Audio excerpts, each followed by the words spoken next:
ठीक है, हम लोग परमाणु की संरचना पढ़ रहे थे, स्ट्रक्चर ऑफ द एटम पढ़ रहे थे। इसमें हमने पिछले क्लास में संयोजकता पढ़ा था। संयोजकता क्या होता है, संयोजकता निकालते कैसे हैं, है ना।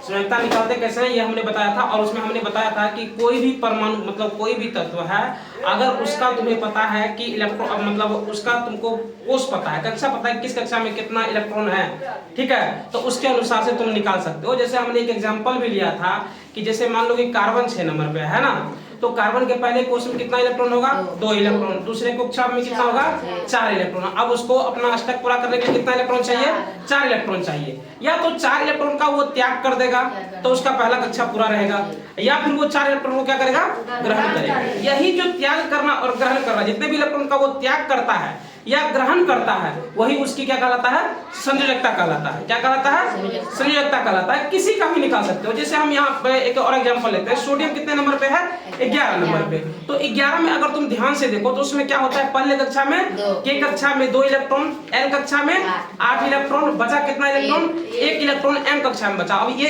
1 इलेक्ट्रॉन का क्या करेगा, त्याग करेगा या ग्रहण करेगा, तो बिल्कुल त्याग करेगा। और जो त्याग करेगा वही तो हमारी संयोजकता है। तो इसका मतलब हम ये कह सकते हैं कि सोडियम की संयोजकता कितनी है, 1 है। ऐसे कह सकते हैं ना। चलो अब इसी में आगे बढ़ते हैं और एनसीईआरटी का एक क्वेश्चन भी पढ़ेंगे इसमें कि एनसीईआरटी में जो क्वेश्चन दिया हुआ वो किस प्रकार का है, वही संयोजकता निकालने के लिए दिया हुआ है। और दूसरा एक पॉइंट बच गया था उस दिन, वो भी मतलब समझा देते हैं। जैसे देखो यहाँ पर एक पॉइंट उस दिन बच गया था कि प्रत्येक तत्व के परमाणु की एक निश्चित संयोजन शक्ति होती है जिसे संयोजकता कहते हैं। जितना भी परमाणु होता है उसकी एक संयोजन शक्ति। संयोजन शक्ति मतलब क्या, वही हम लास्ट वाले कक्षा की बात कर रहे हैं, इलेक्ट्रॉन की बात कर रहे हैं। तो उसकी जो संयोजन शक्ति होती है वही उसकी क्या कहलाती है, संयोजकता कहलाती है। अभी हम बता दिए थे ना कि संयोजकता जो लास्ट वाले कक्षा में इलेक्ट्रॉन घूम रहा है ना, वही उसकी क्या कहलाता है, संयोजकता कहलाता है। ठीक है। अब जो एनसीईआरटी में क्वेश्चन दिया हुआ है, ध्यान से समझो। तुम लोग अपने से भी बना सकते हो, लेकिन हम यहाँ पे बना दिए हैं, लेकिन पहले ध्यान से समझ लो। कह रहा है कि क्लोरीन, सल्फर, मैग्नीशियम, ठीक है, इन तीनों की परमाणु संख्या से आप इसकी संयोजकता कैसे प्राप्त करेंगे। मतलब कह रहा है कि परमाणु संख्या अगर आपको दिया हुआ है तो आप इसकी संयोजकता किस प्रकार से निकालेंगे। अब जैसे हम बात करते हैं क्लोरीन की, क्लोरीन को हमको पता है कि उसकी परमाणु संख्या कितनी है, 17 है। तो अब हम इसको डिवाइड कर देते हैं KLM में, है ना। इलेक्ट्रॉन का वितरण करते हैं पहले। 3 मान लो कि 3 मान लेते हैं कि ये एक मतलब कोई बाप है जिसका मतलब क्या है कि 3 लड़का है, KLM, ठीक है। अब उसके पास 17 है, मतलब 17 मान लो रुपया है। वो एक घर में 2 दे सकता है और बाकी घर में 8 दे सकता है। एक घर में 2 दे सकता है और बाकी घर में 8 दे सकता है। मान लेते हैं उसके पास 17 रुपया है, वो एक घर में 2 दे सकता है और बाकी घर में 8 दे सकता है। उससे कम नहीं दे, मतलब उससे ज्यादा नहीं दे सकता, नहीं कम दे सकता। तो अब देखो होता क्या है कि 17 है इलेक्ट्रॉन की संख्या किसकी, क्लोरीन की। तो पहले घर में कितना दे दिया, 2। तो पहला घर फुल हो गया। दूसरे में कितना दे दिया, 8। तो दूसरा घर में फुल। अब तीसरे घर में दिया कितना, 7। तो ये तो झगड़ा करेगा ना कि नहीं मुझे भी 1 चाहिए ताकि मेरा भी अष्टक क्या हो जाए, पूरा हो जाए। ठीक है। तो वो क्या करता है, वही 1 इलेक्ट्रॉन को जो प्राप्त करता है वही उसकी क्या हो गई, संयोजकता हो गई। उसी तरह से देखो हम यहाँ पे लिख भी दिए हैं कि क्लोरीन की एटॉमिक नंबर कितनी है, 17। यहाँ पे An का मतलब हुआ एटॉमिक नंबर। क्या हुआ, एटॉमिक नंबर। अब क्लोरीन के परमाणु में इलेक्ट्रॉन की संख्या कितनी है, 17। सेम चीज को लिखे हैं। क्लोरीन में परमाणु में इलेक्ट्रॉन की संख्या कितनी है, जितना तुम्हारा एटॉमिक नंबर उतना ही तुम्हारा इलेक्ट्रॉन की संख्या। कोई दिक्कत, जितना हमारा एटॉमिक नंबर उतना ही हमारा इलेक्ट्रॉन की संख्या। तो अब देखो क्या हुआ, इलेक्ट्रॉन का वितरण कर दिया हम। वितरण कैसे किए, KLM में। वो हम पढ़े थे ना, KLM कक्षा लिए थे ना। तो K में 2 इलेक्ट्रॉन, L में 8 इलेक्ट्रॉन और M में 7 इलेक्ट्रॉन। अब देखो नीचे में हम इसी को लिखे हैं कि क्लोरीन की अंतिम कक्ष में M में अष्टक प्राप्त करने के लिए 1 इलेक्ट्रॉन की आवश्यकता होगी, इसलिए इसकी संयोजकता कितनी होगी, 1 होगी। समझ में आ गई ना, इसलिए इसकी संयोजकता कितनी हुई, 1 हुई। अब उसी तरह से हम दूसरे पे चले तो दूसरे का क्या है, सल्फर है। और सल्फर का एटॉमिक नंबर कितना होता है, 16 होता है। अब ध्यान से देखो क्या हुआ कि पहले कक्षा में 2 इलेक्ट्रॉन, दूसरे कक्षा में 8 इलेक्ट्रॉन और तीसरे कक्षा में 6 इलेक्ट्रॉन। अब जरा ध्यान से सोचो कि 6 इलेक्ट्रॉन है तो वो 2 इलेक्ट्रॉन का ग्रहण करेगा या 6 इलेक्ट्रॉन का त्याग कर देगा। तो सिंपल सी बात है कि 6 इलेक्ट्रॉन है, ये तो 2 इलेक्ट्रॉन का आराम से ग्रहण कर सकता है। तो अब इसकी संयोजकता कितनी हो गई, 2 हो गई। तो हम तो इतना आसान में बता दिए, लेकिन इसको लिखना कुछ इस प्रकार से है। सल्फर के एटॉमिक नंबर 16।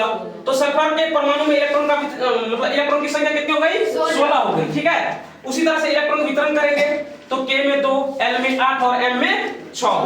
तो अब ये कह सकते हैं कि सल्फर के अंतिम कक्ष में अष्टक प्राप्त करने के लिए 2 इलेक्ट्रॉन की आवश्यकता होगी, इसलिए इसकी संयोजकता कितनी होगी? 2। समझ में आ गई बात? उसी तरह से अगर हम बात करें मैग्नीशियम की, एटॉमिक नंबर कितनी होती है? 12 होती है। अब मैग्नीशियम के पहले कक्षा में कितना इलेक्ट्रॉन आ जाएगा? 2। दूसरे कक्षा में 8, 10 हो गया।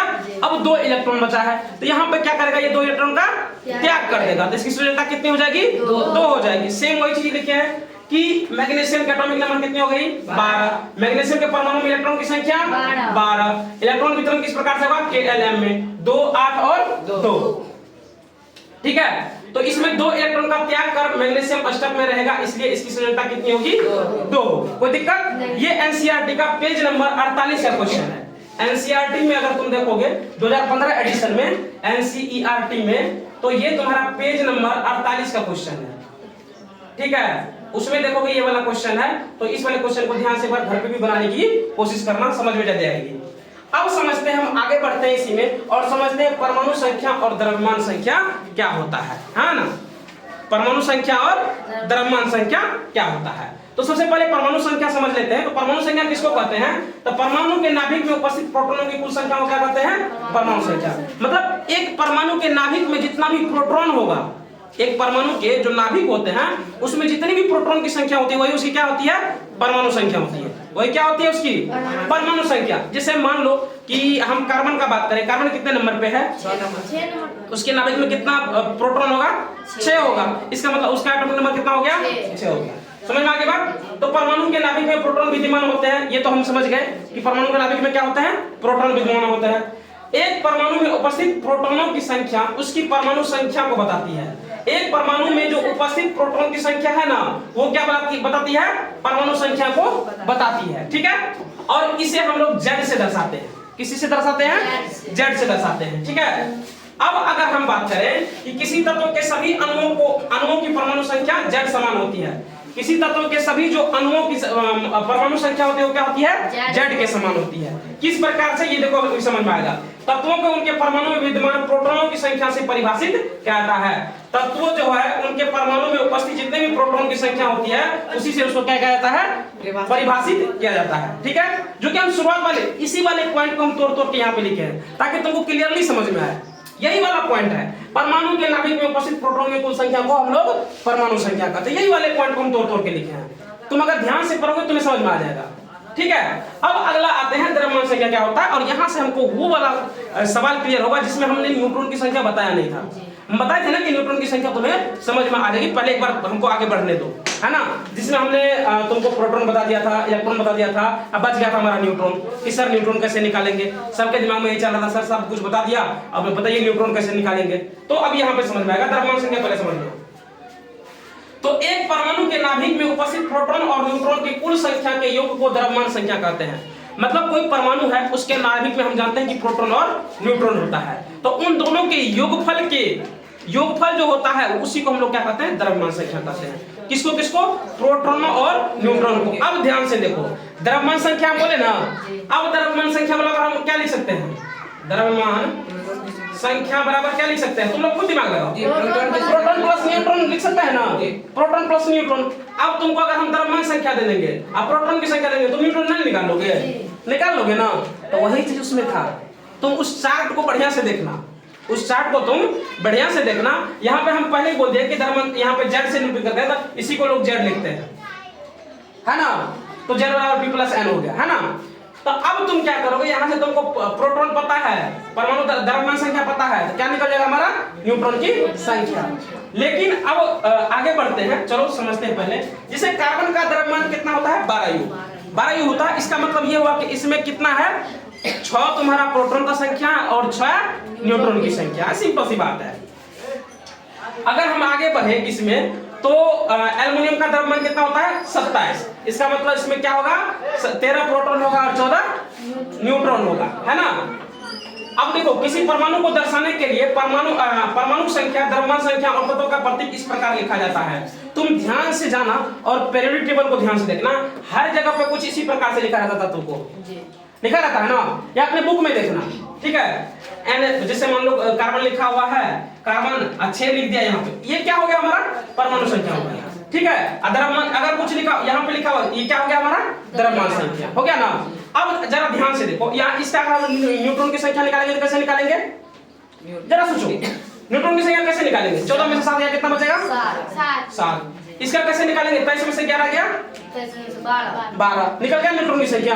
तो उम्मीद है कि तुमको न्यूट्रॉन की संख्या निकालने के लिए समझ में आ गई होगी, द्रव्यमान संख्या समझ में आ गई, परमाणु संख्या समझ में आ गई, और तुमको ये वाला जो सवाल था तुम्हारे एनसीईआरटी का कितना आसान सवाल था ये भी समझ में आ गया होगा। ठीक है, चलो फिलहाल आज के क्लास में हम लोग इतना ही पढ़ेंगे, अगले क्लास में और आगे समझेंगे इसी के बारे में, और उस समय समझेंगे समस्थानिक क्या होता है, संभारिक क्या होता है, ये सब हम अगले क्लास में हम लोग कवर करने वाले हैं।